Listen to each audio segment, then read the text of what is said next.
বৃষ্টি হয়েছে কিশোরগঞ্জের নিকলিতে 160 মিলিমিটার, তাছাড়া ভোলাতে 151 মিলিমিটার, খেপুপাড়াতে 114 মিলিমিটার, ফেনীতে 148 মিলিমিটার। মোটামুটি সারা দেশে মাঝারি ধরনের ভারী থেকে কোনো কোনো জায়গায় অতি ভারী বর্ষণ হয়েছে। এই যে চলমান বৃষ্টি, এটা আরও কন্টিনিউ করবে। আগর যেটা হবে, গ্র্যাজুয়ালি বৃষ্টি কমে যাবে, তাপমাত্রা বাড়তে থাকবে। আর এর সাথে যেটা রয়েছে, সাগর অনেকটাই উত্তাল রয়েছে, কারণ সাগরের প্রেশার গ্রেডিয়েন্ট বলি, অর্থাৎ বায়ুচাপের আধিক্য রয়েছে। এই জন্যকে আমরা গতকালকে সাগরকে 3 নম্বর স্থানীয় সতর্ক সংকেত দেখিয়ে যেতে বলা হয়েছে। বেসিক্যালি এই সময় যে বৃষ্টিটা হয়, এই বৃষ্টির সাথে নর্মালি হচ্ছে বর্ষাকালে বৃষ্টি না, যেহেতু এটা প্রিমিশন সময়। এই সময় যখনই বৃষ্টি হবে, সেই সময় বজ্রপাত হবে।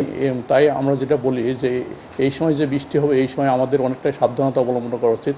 অর্থাৎ খোলা মাঠে কাজ না করা উচিত, বা আপনার খোলা জায়গায় অবস্থান না করা উচিত। এমনকি আমরা গাছের নিচে অবস্থান করব না, কারণ বেসিক্যালি যখন এই বজ্রপাত হয়, খোলা মাঠে যদি উঁচু গাছ থাকে এবং খোলা জায়গাতে এটা সবচেয়ে ইফেক্টেড বেশি হয়। কারণ এইসব জায়গাতে কৃষকরা কাজ করে, শ্রমজীবীরা কাজ করে, দেখা যাচ্ছে বজ্রপাতের কারণে তারাই সবচেয়ে বেশি ইফেক্টেড হয়।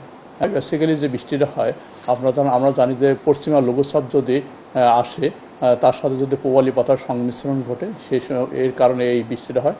নর্মালি হচ্ছে পশ্চিমা এটা অনেকটা ড্রাই, শুষ্ক আবহাওয়া থাকে।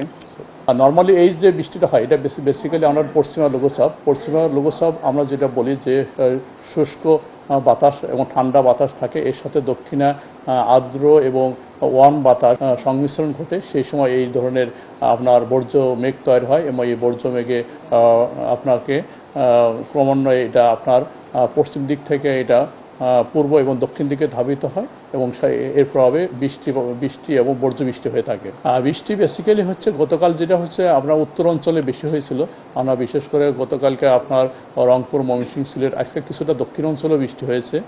আমরা যদি দেখি, বিশেষ করে হচ্ছে বরিশাল, ভোলাতে 100, খেপুপাড়াতে, এমনকি ফেনীতে বৃষ্টি হয়েছে, গতকাল চট্টগ্রামে বৃষ্টি হয়েছে। এবং আজকেও দেশের মধ্য